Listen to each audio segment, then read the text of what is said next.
दोस्तों जल्दी से अपने चैनल और गुरु जी को सब्सक्राइब कर लें और इस घंटी पर क्लिक कर दें ताकि आपको पता चल जाए कि अपना इंग्लिश का पीरियड शुरू हो चुका है। हेलो स्टूडेंट्स, कैसे हो आप लोग। आई होप सब बढ़िया होंगे। और बच्चों, मैं आपका teacher Harish Meena, assistant professor.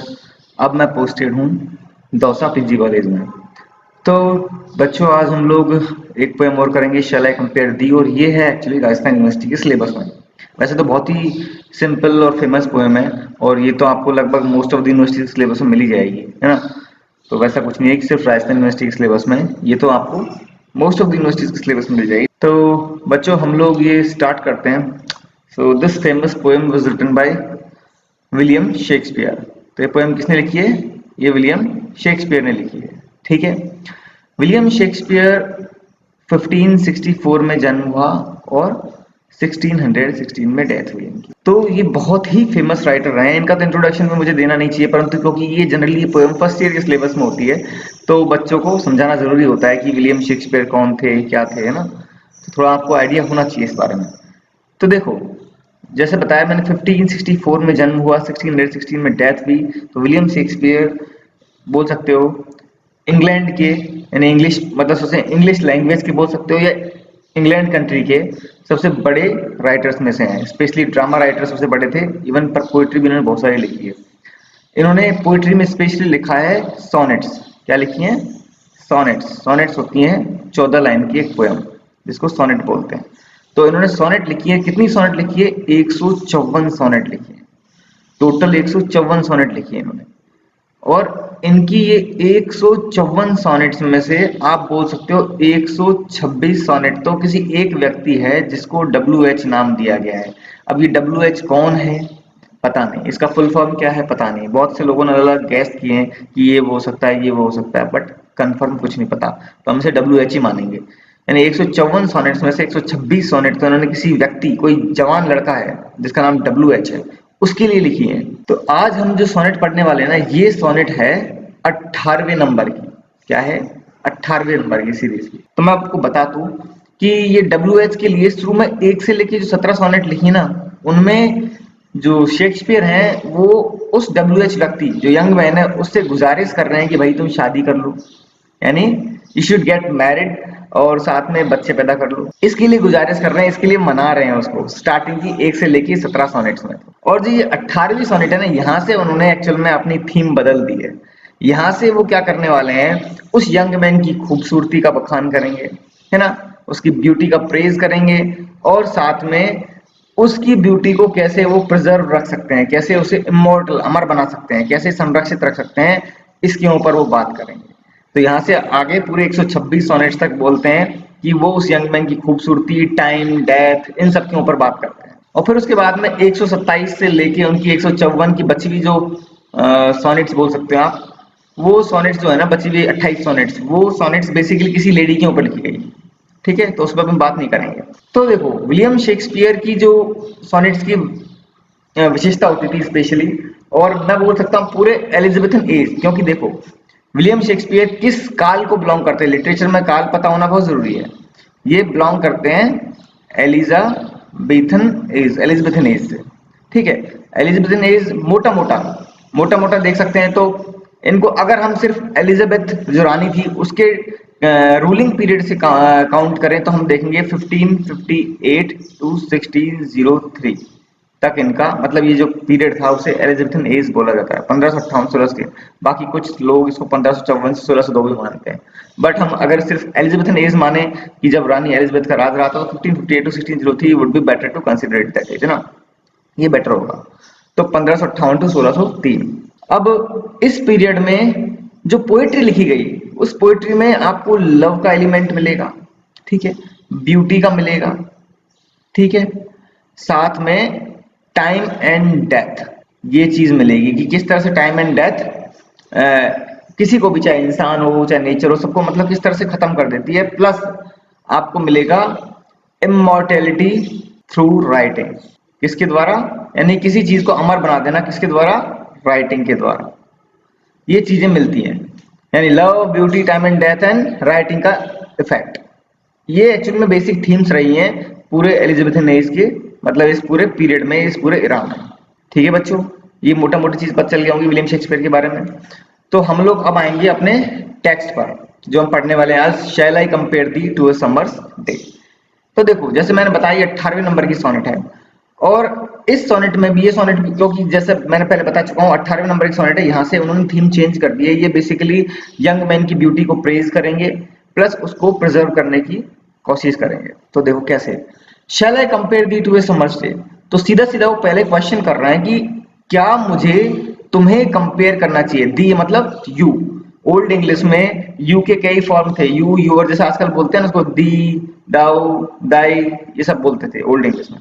तो शैल आई कंपेयर दी, कि क्या मुझे तुम्हें कंपेयर करना चाहिए टू ए समर्स डे, एक समर के दिन, यानी गर्मी के दिन से क्या मैं तुम्हें कंपेयर करूं, क्या ये कंपेयर करना मुझे ठीक होगा। तो ये क्वेश्चन मार्क लगा दिया है पीछे। पर मैं आपको बता दूं कि ये क्वेश्चन है ही नहीं एक्चुअल में। यहाँ पे एक डिवाइस यूज करी है राइटर ने, उसको बोलते हैं हम रिटोरिकल क्वेश्चन। क्या बोलते हैं? Rhetorical question. रिटोरिकल क्वेश्चन में क्या होता है कि जो सेंटेंस है ना, वो क्वेश्चन जैसा नजर आता है, परंतु वो एक्चुअल में क्वेश्चन होता नहीं है।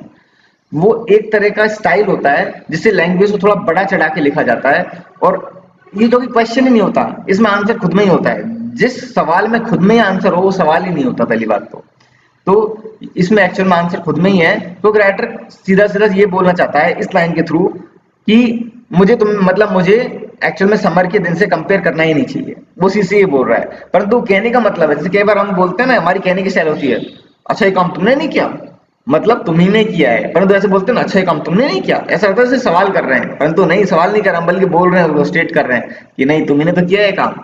तो उस तरह की लैंग्वेज है। इस तरह की लैंग्वेज को हम रिटोरिकल क्वेश्चन बोलते हैं, जिसमें सवाल, ऐसा लगता है कि सवाल पूछ रहे हैं पर सवाल पूछ नहीं रहे होते हम लोग। ठीक है, तो वो बोल रहे हैं कि क्या मुझे तुम्हें मतलब समर के दिन से कंपेयर करना चाहिए। तुरंत उसके बाद अगली लाइन में बोलते हैं कि thou art more lovely and more temperate, कि नहीं नहीं नहीं, मैं कोई कंपेयर नहीं करूंगा तुम्हें समर के दिन से, तुम तो ज्यादा प्यारे हो और ज्यादा टेम्परेट हो। Thou art, A R T, art, इसको आर बोलो, क्या बोलो? आर।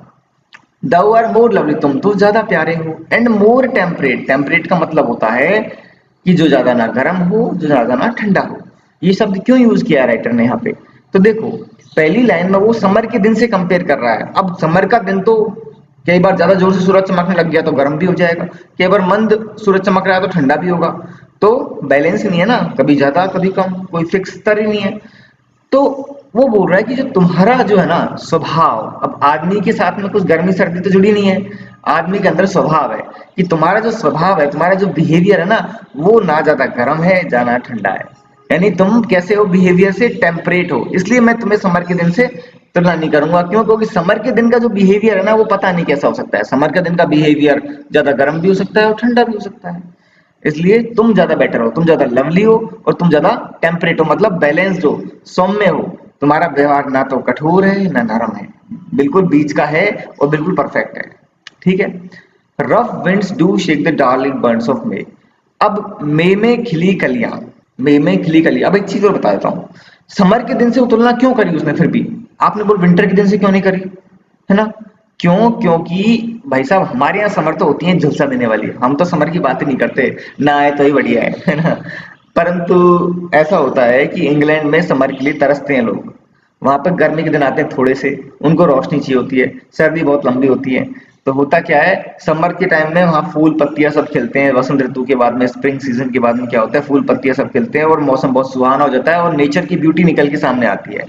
इसलिए वो समर के दिन से कंपेयर कर रहा है कि वो बड़े अच्छे होते हैं वहाँ समर के दिन।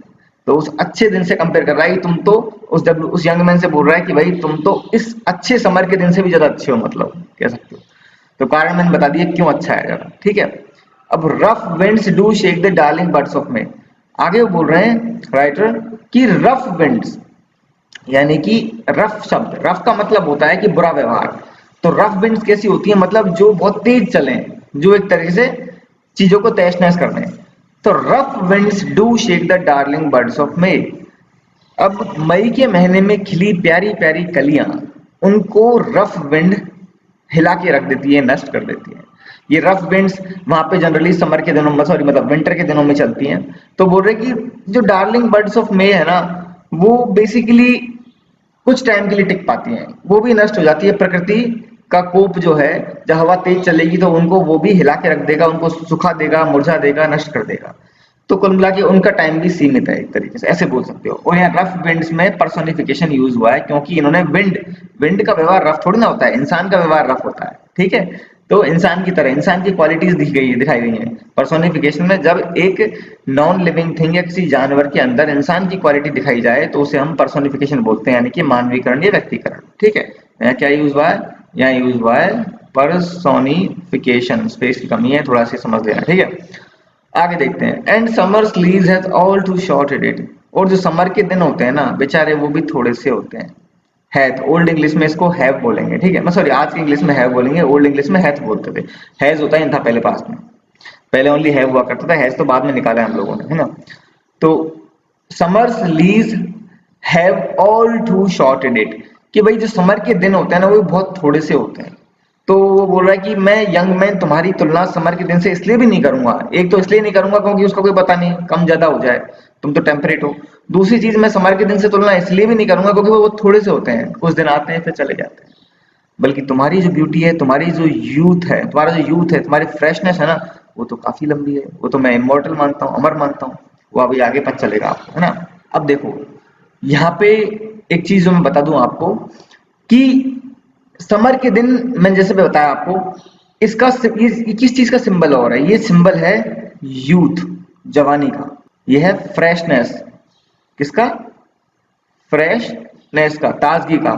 ये है ब्यूटी का, ये ब्यूटी का सिंबल भी है। ऐसा इंग्लैंड के लिए लागू होता है क्योंकि वहां पर मैंने जैसे बता दिया, समर के दिनों में फूल पत्तियां खिलती है, वेजिटेशन, नया वनस्पति बाहर आता है ना, मौसम बहुत सुहाना हो जाता है इसलिए, और एकदम ताजा ताजा खिलती सब चीजें। तो फ्रेशनेस, जवानी, यूथ, ब्यूटी, ये सब का सिंबल होता है समर का दिन, ठीक है। Sometime too hot the eye of heaven shines.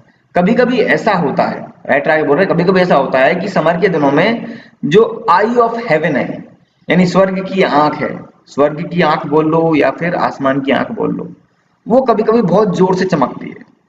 कौन सी है ये स्वर्ग की आंख या आसमान की आंख? सूरज। यहाँ पर मेटाफर यूज हुआ है, ठीक है। मेटाफर इस्तेमाल किया गया है कवि के द्वारा यहाँ पर। क्यों? क्योंकि वो एक तरीके से बोल सकते हो, सूरज जो है ना उसको एक आंख, आंख को और सूरज को दोनों को तुलना कर रहा है, परंतु सीधी संज्ञा दे रहा है सूरज को, ये तो आंख है। जब मैंने पहले बताया आपको बहुत बार कि सिमिली में तुलना होती है, तुलना लाइक और एस जैसे शब्दों से साफ साफ नजर आती है, पर मेटाफर में लाइक और एस जैसे शब्दों से तुलना नजर नहीं आती। वहां पे कोई शब्द इस्तेमाल नहीं होते, ऐसे मतलब तुलना हो रही होती है परंतु तुलना नजर नहीं आती, सीधे सीधे हम दूसरी चीज की संज्ञा दे देते हैं एक चीज को। तो आई ऑफ हेवन, हमने ऐसे नहीं बोला लाइक आई ऑफ हेवन, हमने बोला आई ऑफ हेवन, तो ये मेटाफर है, ठीक है। तो कभी कभी सूरज बहुत जोर से चमकता है गर्मियों के दिनों में, and often is his gold complexion deemed, और अक्सर ऐसा भी होता है कि उसका जो सुनहरा रंग रूप है ना वो फीका पड़ जाता है। डिम मतलब मंद पड़ जाना, लाइट डिम आती है ना तो हम बोलते हैं ना हल्की पड़ गई, वैसे ही ये अक्सर ऐसा होता है कि सूरज का जो आप बोल सकते हैं कॉम्प्लेक्शन, कॉम्प्लेक्शन मतलब चेहरे का कलर, हाव भाव, मतलब चेहरा जो है वो गोल्ड, सुनहरे रंग का, पीले रंग का, वो अक्सर फीका पड़ जाता है। यानी कभी कभी समर के दिन में बहुत ज्यादा सूरज चमकता है, कभी कभी क्या होता है रोशनी इतनी आती ही नहीं है, तो कोई स्टेबिलिटी नहीं है, ठीक है। And every fair from the fair sometimes decline, और हर सुंदर से सुंदर चीज कभी ना कभी ढल ही जाती है। समय और टाइम के सामने चीजें ढली जाती है, चाहे कोई कितना ही सुंदर क्यों ना हो। राइटर ये भी एक्सेप्ट कर रहे हैं सीधा सीधा कि भाई प्रकृति में जो भी चीजें हैं, चाहे वो कितनी सुंदर क्यों ना हो आज के समय में, कल के टाइम में वो ढली जाएंगी, नष्ट हो ही जाएंगी, ठीक है। बाई चांस और nature changing course untrimmed, but thy eternal summer shall not fade. अब बाई चांस यानी कि किस्मत से बोल सकते हो, या nature changing course untrimmed. Untrimmed का मतलब यहाँ पर है अनचेंज्ड, कि जो नेचर का जो कोर्स है ना वो अनचेंज रहता है, मतलब नेचर हमेशा बदलता रहता है परंतु वो अपना स्वभाव नहीं बदलेगा। मतलब नेचर टाइम के समय आगे बढ़ता रहेगा परंतु उसका स्वभाव में अंतर नहीं आएगा। स्वभाव में अंतर का मतलब है प्रकृति में जो चीज आई है वो रहेगी और वो नष्ट हो जाएगी, यानी पैदा होएगी, कुछ दिन रहेगी और नष्ट हो जाएगी। ये उसका नेचुरल कोर्स ऑफ एक्शन है, नेचुरल बिहेवियर है नेचर का, कि नेचर में जो चीज है वो कुछ दिन है फिर नष्ट हो जाएंगी। तो और ये चीज, ये कोर्स वो किसी के लिए बदलता नहीं है, नेचर का ये कोर्स किसी के लिए नहीं बदलता, वो अनट्रिम्ड है, यानी वो अनचेंज्ड है, उसमें कोई कटौती या कोई बदलाव नहीं होगा, वो चलता रहेगा। यानी कि प्रकृति में कोई भी सुंदर सुंदर चीज आई वो चाहे तो किस्मत से बोल दो, बाई चांस, बाई लक खत्म हो जाएगी, या फिर नेचर उसको खत्म कर ही देगा टाइम के साथ। समझ गए बात? अब यहां तक तो हो गई बात। जो राइटर है उन्होंने एक तरह से तुलना कर रहे हैं वो अलग अलग चीजों से, किसकी? उस यंग मैन की खूबसूरती की, उसके यूथ की, उसके फ्रेशनेस की, उसकी ब्यूटी की, कि भाई तुम्हारी तुलना मैं समर के दिन से करूं, नहीं ये ठीक नहीं बात होगी, तुम ज्यादा अच्छे हो, तुम ज्यादा टेम्परेट हो। मैं तुम्हारी बर्ड्स कलियों से करूं, नहीं नहीं, वो भी कुछ दिनों में नष्ट हो जाती है, हवा नष्ट कर देती है। समर भी कुछ दिनों में चली जाती है, ठीक है, सूरज भी कभी बहुत चमकता है, कभी कम चमकता है। मैं इन चीजों से तुम्हारी तुलना कर ही नहीं सकता, क्योंकि ये प्रकृति के अधीन है। ये सब चीजें they are all under the power of nature, वो सब प्रकृति की शक्ति के अंडर में है। And they do behave according to the nature, और वो नेचर के अनुसार ही बिहेव करते हैं, ठीक है। अब यहां से उसका व्यवहार बदल रहा है पोएम का, कि अब वो आगे बोल रहा है राइटर कि but thy eternal summer shall not fade, लेकिन तुम्हारी जो ये सदा रहने वाली समर है, समर क्या है? समर का रूप मैंने बताया, यूथ, फ्रेशनेस, ब्यूटी, ये इसके सिंबल है ना। यानी कि जो उस यंग मैन के लिए समर बोला गया है, तो वो किसके लिए बोला गया है? उसके यूथ के लिए बोला गया है, उसकी फ्रेशनेस के लिए बोला गया है, उसकी ब्यूटी के लिए बोला गया है। तो जो तुम्हारी ये ब्यूटी है, तुम्हारा जो यूथ है ना, ये तो एटर्नल है, ये तो हमेशा रहेगा। शैल नॉट फेड, ये तो फीका ही नहीं पड़ेगा। मतलब उस यंग मैन की ब्यूटी, उसकी सुंदरता के लिए राइटर बोल रहा है कि तुम्हारी जो एटर्नल समर है, जो तुम्हारी जो समर है ना, यानी तुम्हारी जो सुंदरता रूपी समर है, या तुम्हारी जो यूथनेस रूपी समर है ना, ये तो कभी फीकी ही नहीं पड़ेगी। तो मैं इन लोगों से तुलना क्यों करूं? मतलब इन चीजों से तुलना तुम्हारी क्यों करूं? मतलब तुम्हारी तो कभी फीकी नहीं पड़ेगी। Nor lose position of that fair you owe, और ना ही तुम्हारे पास में सुंदरता फेयर ओ, यानी तुम जो ये पजेस कर रखे हो, तुमने समा रखा है, क्या समा रखा है? ये ब्यूटी समा रखी है तुमने, ये ब्यूटी तुम्हारे पास में है, और ये तुम्हारी ही रहेगी, ये तुम कभी खोओगे नहीं, नॉर लूज, कभी नहीं खोओगे।